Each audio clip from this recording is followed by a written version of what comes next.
क्योंकि ये सतलोक आश्रम वाले बेबुद्धि के प्राणी है, बेबुद्धि के प्राणी। सतगुरु रामपाल जी का ज्ञान एक टपका भी समझ में नहीं आया किसी के, टपका भी। तो ये जितना बोलेंगे उतना ही गलत बोलेंगे, गुरु के ज्ञान के विरुद्ध बोलेंगे। और आप और हमें शिक्षा मिलेगी कि देखो हमें गुरुदेव ने कैसे बचा लिया। जेल जाने के बाद अपनी गैर हाजिरी में साध संगति से हमें जोड़ दिया, हमारा परम अहोभाग्य। अगर हम भी आज इन मंद बुद्धियों के पीछे सतलोक आश्रमों में धक्के खा रहे होते, आज हमारी भी दुर्गति होती। भक्ति का हमारे पास में आज एक टपका भी नहीं बचता। ये काल के दूत सारी भक्ति नष्ट करवा देते, मर्यादा तोड़वा तोड़वा के। अब आगे सुनना भाई और बहनों, आगे सुनना। इन महापुरुषों के वचन ध्यान से सुनना, बार बार मौका नहीं मिलेगा। कैसी कैसी ज्ञान की बातें बता रहे हैं। संत रामपाल जी को भी फैल कर दिया इन्होंने, संत रामपाल जी को भी फैल कर दिया। ध्यान से सुनना आगे क्या कह रहा है कि हमारे गुरुजी ने हमारे को धार्मिक कार्यों में, धार्मिक प्रोग्रामों में जाने के लिए मना नहीं किया। हम तो जाते हैं धार्मिक कार्यक्रम में। जब पत्रकार ने सवाल किया ना कि 90 डिग्री वाला परवीन अहलावत ये भी आरोप लगाता है कि कुछ ही दिन पहले रोहतक के पैरावर में परशुराम की जयंती थी, आप सतलोक आश्रम वाले हजारों भक्तों को लेकर परशुराम की जयंती में गए, तो इस पर आप क्या कहेंगे? तो कह रहा है कि हमारे गुरुजी ने कभी मना थोड़ी किया। परशुराम भी तो एक भगत था, बहुत बड़ा महापुरुष था। और महापुरुषों के कार्यक्रमों में जाने के लिए, धार्मिक कार्यक्रमों में जाने के लिए, क्योंकि हम सामाजिक आदमी हैं, हमारे गुरुजी ने कभी मना नहीं किया। इसको कहते हैं गुरु का गुरु बनना, गुरु का गुरु बनना। अब संत रामपाल जी ने क्या आदेश दिया आपको वो भी दिखाएंगे। पहले इस महापुरुष के प्रवचन सुन लो जो सतगुरु रामपाल जी के ज्ञान के बिल्कुल विपरीत भोंक रहा है, सुनिएगा। तो सर, जैसा कि परवीन अहलावत जी ने एक और सवाल उठाया था कि जो रोहतक के परहावर में परशुराम जी की रैली हुई थी, वहां पर भी सतलोक आश्रम की तरफ से वहां सेवादार और संगत गई थी, इस बारे में आप क्या कहेंगे? देखो, परशुराम जी एक महापुरुष हुए हैं और वो सभी समाज के हैं, कोई विशेष किसी के एक के नहीं है। तो हम भी धार्मिक लोग हैं, भक्ति करने वाले हैं, और वो भी भगत आत्मा थी परशुराम जी, और उनके कार्यक्रम में उन्होंने हमें बुलाया तो हम जरूर गए। वहां धार्मिक है, क्यों नहीं जाना चाहिए? उसमें जाना चाहिए। वो तो सवाल करने वाला ही ऐसी मूर्खता भरे सवाल कर रहा है, उठा रहा है, तो उसकी बुद्धि का स्तर देखो कितना कमजोर है। कह रहा कि इस परवीन अहलावत की बुद्धि का स्तर देख लो कितना कमजोर है। कह रहा परशुराम एक बहुत बड़ा महापुरुष हुआ है। अरे कौन सा महापुरुष वाला काम कर दिया भाई? अरे पूरी पृथ्वी को अनेकों बार क्षत्रिय विहीन कर दिया, मार काट के अलावा क्या किया? कितनी औरतों को विधवा बना दिया, कितने बच्चों को अनाथ बना दिया। कौन सा सूरवीरता का काम किया? कौन सा महापुरुष वाला काम किया? अगर परशुराम महापुरुष है तो फिर सतगुरु रामपाल जी कौन है? अरे मंद बुद्धि व्यक्ति, अगर परशुराम तेरी नजर में महापुरुष है तो संत रामपाल जी कौन है? गरीबदास जी कौन है? कबीर साहब कौन है?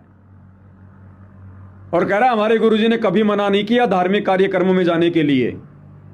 और परशुराम जयंती में जो लोग परशुराम जयंती का आयोजन कर रहे थे, हरियाणा का ब्राह्मण समाज, उन्होंने हमारे को बुलाया तो हम चले गए। अरे मंद बुद्धि सतलोक आश्रम वालों, सतलोक आश्रम धनाना के मेन गेट पर बैठे हुए परम विद्वानों, क्या खाक समझा तुम लोगों ने सतगुरु रामपाल जी के ज्ञान को? उल्टा चोर कोतवाल को डांट रहा है। 90 डिग्री वाले पत्रकार परवीन जी ने बिल्कुल ठोक ठोक के सवाल किए, जायज, और कह रहा है कि उसकी बुद्धि का स्तर क्या होगा जो इस प्रकार के सवाल कर रहा है। हमारे गुरुजी ने तो कभी मना नहीं किया धार्मिक कार्यक्रम में जाने के लिए। अब भाई और बहनों, सतगुरु रामपाल जी का क्या आदेश है धार्मिक कार्यक्रमों में जाने का? गुरुजी कहते हैं जिस दिन कहीं कोई धार्मिक कार्यक्रम होता है उस दिन तो आपने भूल कर भी नहीं जाना, ना वहां कुछ खाना ना कुछ पीना। उस दिन वहां जाने से तुम्हारा सहयोग माना जाएगा। और आगे गुरुदेव फिर उदाहरण दे रहे हैं कि गलत काम करना और गलत काम करने में सहयोग देना दोनों मां बाप के दोषी होते हैं। गुरुदेव क्या कह रहे हैं धार्मिक कार्यक्रमों में जाने के विषय में? ध्यान से सुन लो भाई और बहनों। जैसे ये दास आपको मना करता है कि जो कोई धार्मिक अनुष्ठान करते हैं आन उपासना करने वाले, वहाँ आपको नहीं जाना चाहिए। उस दिन आहार नहीं करना चाहिए वहाँ पर, क्योंकि उस दिन वहाँ जाने में आपका सहयोग होगा उस शास्त्र विरुद्ध साधना में।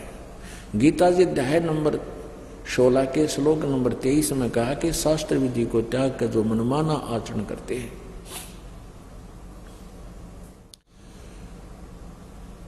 वो उनको न तो कोई सुख होता है, ना कोई सिद्धि होती है, और न ही उनकी गति होती है, अर्थात यूजलेस। तो जैसे शास्त्र विधि त्याग कर मनमाना आचरण करने वाले को परमात्मा के द्रोही कहा है, यानी विधान तोड़ रहा है। जैसे कोई चोरी करता है या कोई और अवैध कार्य करता है, उसमें आप भी सहयोग देते हैं तो दोनों दोषी होते हो। इस प्रकार क्या कह रहे हैं गुरुदेव? शास्त्र विधि को त्याग कर मनमाना आचरण करने वाले परमात्मा के द्रोही होते, द्रोही। और उस कार्यक्रम में जाकर सहयोग करने वाला भी परमात्मा का द्रोही, परमात्मा का दोषी, निकम्मी आत्मा। अरे क्या हो रहा था पैरावर में? आन उपासना हो रही थी या शास्त्र अनुकूल साधना हो रही थी? उस आन उपासना के अड्डे पर क्यों गए तुम? क्या तुम्हारे गुरु का आदेश है? तुम्हारा गुरु तो मना कर रहा साफ साफ कि किसी भी धार्मिक कार्यक्रम में, प्रोग्राम में जहां पर आन उपासना होती है, हमने भूलकर भी नहीं जाना चाहिए। उस दिन वहां जाने से तुम्हारा सहयोग माना जाएगा। और गीता अध्याय 16 श्लोक 23 का उदाहरण देकर गुरुदेव कह रहे हैं आन उपासना करने वाले परमात्मा के द्रोही हैं, और जो वहां उनका सहयोग करता है वो भी द्रोही होता है। तो तुम भगत काहे के? तुम तो सारे के सारे द्रोही हो, द्रोही, गुरु द्रोही। क्यों गए थे तुम वहां पर? तुम्हारे गुरु का आदेश है क्या? अब इस व्यक्ति को कितना ज्ञान होगा भाई और बहनों, विचार कर लो। जो सतलोक आश्रम धनाना के मुख्य गेट पर बैठकर यह प्रवचन दे रहा है कि हमारे गुरुजी का आदेश है धार्मिक कार्यक्रम में जाने का, इसलिए हम परशुराम की जयंती में गए थे। गुरुजी तो कह रहे हैं वो तो आन उपासना थी। तुम तो परमात्मा के द्रोही बन गए, सारे के सारे द्रोही। तो असली गुरुद्रोही कौन? तुम लोग, सतलोक आश्रम वाले। उल्टा चोर कोतवाल को डांट रहा है। संत रामपाल जी के ज्ञान की फुट्टी कोड़ी भी नहीं है इनके पास, फुट्टी कोड़ी भी। अब इससे बड़ा प्रमाण भाई और बहनों आप क्या देखोगे? ये सारा एक एक कुएं का पानी है, एक एक कुएं का पानी। ये जितने भी कोऑर्डिनेटर हैं, संत रामपाल जी के परिवार वाले हैं, ये आश्रम संचालक हैं, सारा एक एक कुएं का पानी है, एक एक कुएं का पानी। ये क्या संत रामपाल जी के मिशन को आगे बढ़ाएंगे? सारे के सारे निकम्मे झूठ को दबाने में लगे हुए हैं, इंटरव्यू ले लेके संगत को बरगलाने में लगे हुए हैं। हमने तो उस अमन दास का विरोध करना चाहिए था कि क्यों गया तू वहां पर? क्या पड़ी थी वहां तेरे को?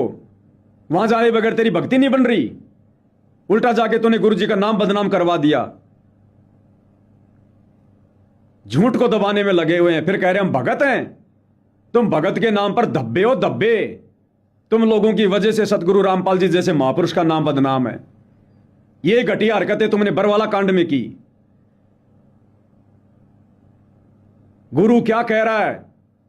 और ये आश्रम वाले कह रहे हैं कि गुरु जी का आदेश है धार्मिक कार्यक्रम में जाने का। तो कल को कहीं माता जी का जागरण हो जाओ फिर। अब ये संगत क्या करेगी? इसीलिए तो संगत बिगड़ गई।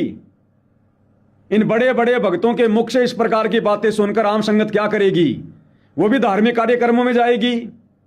कल को उनकी रिश्तेदारी में कोई जागरण होगा, किसी की जयंती होगी, संगत तो जाएगी, क्योंकि आपके वीडियो देख रही है संगत कि गुरु जी का आदेश बता रहे हैं भगत जी। हमने तो इतने सत्संग सुने नहीं, अब भगत जी बता रहे हैं तो सही होगा। तोड़वा दी मर्यादा। अरे धार्मिक कार्यक्रमों में जाना तो दूर की बात है। गुरु जी क्या कहते हैं? कथा करो करतार की, सुनो कथा करतार, आन कथा सुनिए नहीं कहे कबीर विचार। इन परशुराम जैसे तुम्हारी नजरों में जो महापुरुष हैं, इनकी जयंतियों पर जाना, इनके धाम पर जाना तो बहुत दूर की बात है। गुरु जी कहते हैं अपने सतगुरु के अलावा किसी और संत के, महापुरुष के प्रवचन, सत्संग भी नहीं सुनने। कथा सुनो, कथा करो तो अपने गुरु की, अपने भगवान की। और तुम उनके धाम पर जा रहे हो। 50,000 भक्तों को 700 हरियाणा रोडवेज की बसों में बैठाकर हरियाणा के जेल मंत्री अरविंद शर्मा के आदेश पर मुख्यमंत्री नायब सिंह सैनी की रैली को सफल करने के लिए, और भक्तों की मर्यादा तोड़वा दी। सोच लो भाई और बहनों, इसलिए मैं कहता हूं ये पाखंड के अड्डे हैं ये सतलोक आश्रम। ये भक्ति के केंद्र नहीं है, ये पाखंड के अड्डे हैं, पाखंड के अड्डे। अपनी दुर्गति होने से बचा लो, बहुत कम समय बचा है, परीक्षा समाप्त होने वाली है। 2014 से परमात्मा जेल में बैठकर यही सब कुछ देख रहा है। उसको किसी ने जकड़ नहीं रखा, किसी ने बांध नहीं रखा। आप रोज नित्य नियम में पढ़ते हो वाणी नंबर 15, गरीब ऐसा सतगुरु हम में लिया बेपरवाह अबंध, परमहंस पूर्ण पुरुष रोम रोम रविचंद। ये अबंध परमात्मा है, इसको कोई बांध नहीं सकता। वो हमारी परीक्षा के लिए बैठा है, वो देख रहा है पल पल हमारी रहनी करने को, हमारे आचार विचार व्यवहार को, चाल चलन को। वैसे ही नंबर आएंगे, रोगे आने वाले समय में। अपने पैर का जूता निकाल के अपने सिर को पीटोगे कि हम किन मंदबुद्धि सतलोक आश्रमों की कुसंगति का शिकार होकर परमात्मा से दूर हो गए। आज तुम्हारी आंखों के सामने है। और ऐसे निकम्मों के विषय में गुरुदेव ने सत्संग में क्या बताया, एक उदाहरण दिया परमात्मा ने कि जिनसे बुराइयां नहीं छूटती है ना, वो कोई न कोई बकवाद अपनी घड़ी लेते हैं। जैसे इस भाई ने अपनी बकवाद घड़ ली कि गुरुजी का आदेश है, धार्मिक कार्यक्रमों के लिए गुरुजी ने मना नहीं किया। और गुरु क्या कह रहा है, तो गुरु ने ऐसे निकम्मों के लिए एक छोटा सा उदाहरण दिया। 1 मिनट का सत्संग है, ध्यान से सुनिएगा क्या कह रहे हैं परमात्मा। एक भक्त नाम लेके गया, दुकानदार था वो, गामा में परचून की दुकान खोल लेना, वो बीड़ी माचिस सारा सौदा रखा है। और एक भक्त का ने पहले परिवार ने पहले नाम दे रखा था, तो उनका छोटा सा लड़का 10-12 साल का, वो कोई सामान लेने के लिए गया उस दुकानदार के पास जिसने नाम ले लिया था इस दास से। वो सिगरेट पीता पाया। वो बोला, ताऊ अंकल तो सिगरेट पीवे, तेरा तो नाम टूट गया। गुरुजी ने मना कर रखा, हुक्का पीना तम्बाकू में तो बहुत ज्यादा पाप है। वो क्या बोल रहा है, कहने लगा, बेटा गुरुजी तो हुक्का तो नाटे थे, सिगरेट तो मना ना करते। क्यों उसने पीना, उस पर छूटती कौन बुराई नालायक पे। जो कहा गुरुजी ने हुक्का मना कर रखा, सिगरेट को ना मना कर रखा, फिर शुरू कर दी एक तरह के जब। तो जिसने बकवाद करनी है उसने कोई तरीका ढूंढ ही लेना है। तो इसी प्रकार परमात्मा कहते हैं, जिन निकम्मी आत्माओं से नियम निभाए नहीं जाते, बकवाद छूटती नहीं, वो कोई न कोई तरीका ढूंढ ही लेते हैं अपनी बात को ऊपर रखने का। तो उसी श्रेणी में ये महापुरुष जी हैं। ये पैन के नेताओं की तरह कोटीर बैठ गया सतलोक आश्रम धनाना के मेन गेट पर, जैसे इससे बड़ा कोई गोरखनाथ ही नहीं है संगत में। गोरख से ज्ञानी गणे, अपने आप को ज्ञानी समझ रहा है, प्रवचन दे रहा है। ये कह रहा गुरुजी का आदेश है, गुरुजी ने कभी मना नहीं किया धार्मिक कार्यक्रमों में जाने के लिए। तो गुरुजी कहते हैं, जिन नालायकों से बकवाद नहीं छूटती है ना, वो कोई न कोई बहाना ढूंढ लेते हैं। जैसे वो सिगरेट पीने वाला भगत है, कह रहा गुरुजी ने तो हुक्के के लिए मना किया, मैं तो सिगरेट पी रहा हूं। अरे गधे, हुक्का पियो सिगरेट पियो, बात ये की है। 100 वर्ष सतगुरु की पूजा, एक दिन आन उपासी, वो अपराधी आत्मा पड़े काल की फांसी। तो आन उपासना कर लो, परशुराम की जयंती में जाके आ जाओ, बात ये की है। अरे जिस परशुराम की जयंती के विरोध में बोलते हुए तुम सतलोक आश्रम वालों को समझाते हुए मुझ पवन दास के ऊपर मुकदमा लगा दिया आश्रम वालों ने। नालायको, सच्चाई के रास्ते पर चलते चलते मेरे ऊपर मुकदमा, तो तुम्हारे साथ में क्या बीतेगी जो तुम वहां जाकर मर्यादा तोड़ के आ रहे हो, ये विचार कर लो। तुम्हारे साथ में क्या बीतेगी जो तुम वहां जाके आ गए, नाक रगड़ के आ गए, वहां बैठ के आ गए तुम पैरावर में। तुम्हारे साथ क्या बीतेगी ये विचार कर लेना।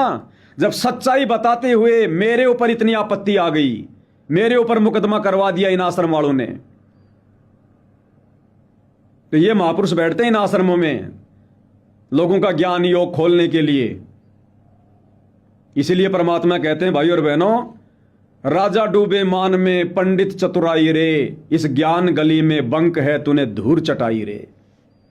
इस ज्ञान को समझने में तो जोटा लगेगा, जोटा जोर आएगा। अपना जीवन बर्बाद कर रहे हैं, संगत का कर रहे हैं, और दोष दे रहे हैं 90 डिग्री वाले उस प्रवीण को कि उसकी बुद्धि का स्तर देख लेना अब आप कितना है। अब इसकी बुद्धि का स्तर देख लो।